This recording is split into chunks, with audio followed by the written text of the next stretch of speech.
Kali ini perlu kita mengetahui bahwa di batang karet itu ada beberapa struktur.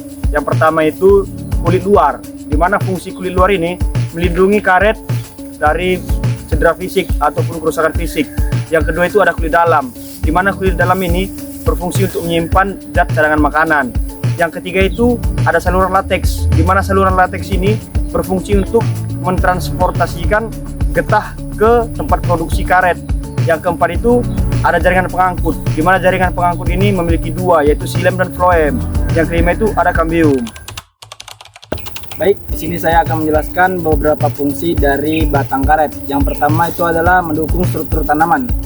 Batang tanaman karet berfungsi sebagai penopang untuk daun, cabang, dan lapisan bagian lainnya, sehingga tanaman dapat berdiri tegak dan optimal menerima cahaya matahari. Kemudian, batang karet berfungsi sebagai transportasi nutrisi dan air. Batang memiliki jaringan xilem, yaitu untuk mengangkut air dan mineral dari akar ke daun, dan floem untuk mengangkut hasil fotosintesis dari daun ke seluruh bagian tanaman. Kemudian, batang berfungsi sebagai penyimpanan cadangan makanan. Batang dapat menyimpan cadangan makanan atau senyawa lain yang diperlukan untuk pertumbuhan dan regenerasi tanaman. Kemudian batang berfungsi sebagai produksi lateks. Fungsi utama batang tanaman karet adalah sebagai tempat reproduksi dan penyimpanan lateks atau getah karet. Lateks dihasilkan oleh sel-sel khusus yang disebut latissifer yang terdapat di lapisan kulit batang. Kemudian teman-teman dapat kita ketahui bahwa ada pun indikator batang pada tanaman karet ya, atau dengan nama latinnya Picea brasiliensis, merujuk pada ciri atau tanda tertentu yang digunakan untuk menilai kesehatan, produktivitas, dan kondisi batang secara menyeluruh. Beberapa indikator penting meliputi diameter batang yang besar yang menunjukkan pertumbuhan yang baik serta potensi produktivitas yang tinggi. Biasanya diukur pada ketinggian 130 cm dari permukaan tanah. Kondisi kulit batang yang sehat terlihat halus atau sedikit kasar, tanpa retakan besar atau tanda serangan hama dan penyakit. Sebaliknya, kulit yang pecah-pecah, menghitam atau berlendir menandakan adanya infeksi jamur atau serangan hama. Seluruh lateks yang aktif dan menghasilkan getah berwarna putih susu menunjukkan kesehatan batang yang optimal, sedangkan lateks yang sedikit atau warna kuning menunjukkan masalah kesehatan atau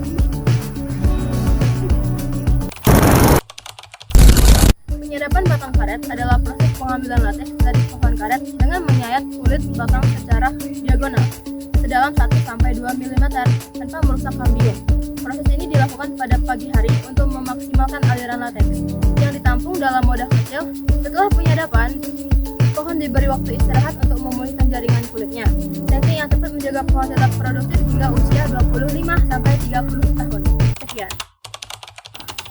kebanyakan tanaman karet pada umumnya dilakukan dengan okulasi.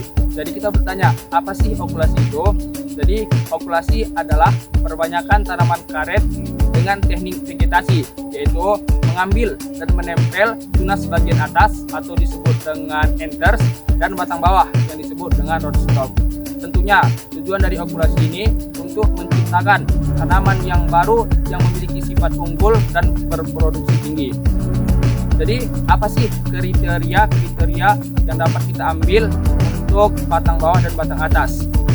Kriteria dari batang bawah yang dapat kita ambil itu, pertama itu memiliki akar yang kuat, sehingga apabila terjadi iklim yang tidak mendukung seperti angin, akar dapat menahan batang yang ada di atasnya.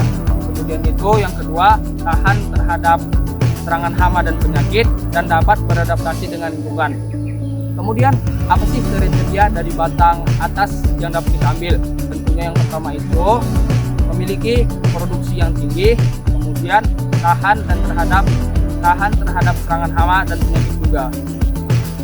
Tentunya teman-teman, hasil dari okulasi ini memiliki keunggulan.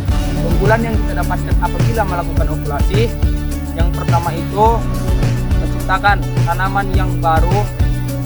tanaman baru yang memiliki sifat unggul dan berproduksi tinggi. Yang kedua itu mempercepat produksi penyerapan. Jadi lebih cepat daripada kita menanam benih langsung.